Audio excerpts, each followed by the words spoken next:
இப்போ இந்த மிக்சியில் அந்த பொரிகடலை பவுடரோடு இதையும் சேர்த்து நம்ம அரைச்சிடலாம். இப்போ இதை முதல்ல ஒரு சுற்றி ஒரு 2 சுற்றி அரைச்சிட்டு அப்புறம் வேணுங்கிற அளவு தண்ணி சேர்க்கலாம். நம்ம இப்போ ஒரு 3/4 பதத்துக்கு அரைச்சிருச்சு. இன்னும் கொஞ்சம் மிளகாயோட அந்த ஸ்கின் இதெல்லாம் இருக்கு இல்லையா, ஸோ அதனால் இன்னும் கொஞ்சம் நல்லா தண்ணி விட்டு நல்லா அரைச்சிடலாம். 2 தடவை அரை கப் தண்ணி ஊற்றி அரைச்சிருக்கிறேன். முதல்லையே மொத்தமாக தண்ணி ஊற்றினா அரைப்படாது, ப்ளஸ் வெளியில் தெரிக்கும். அதனால் கொஞ்சம் பொறுமையாக 2 தடவையாக தண்ணி ஊற்றி அரைச்சிருக்கேன்.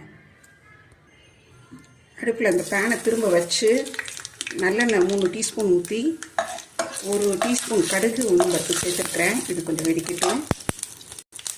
கொஞ்சம் கருவேப்பிலை கொத்தமல்லி சேர்த்து கிளறி விட்டுறேன். தீயை நல்லா லோ ஃப்ளேமில் வச்சுட்டு ஆப்போசிட் சைடில் ஓரத்துலேருந்து இந்த அரைச்ச தக்காளி அது எல்லாத்தையும்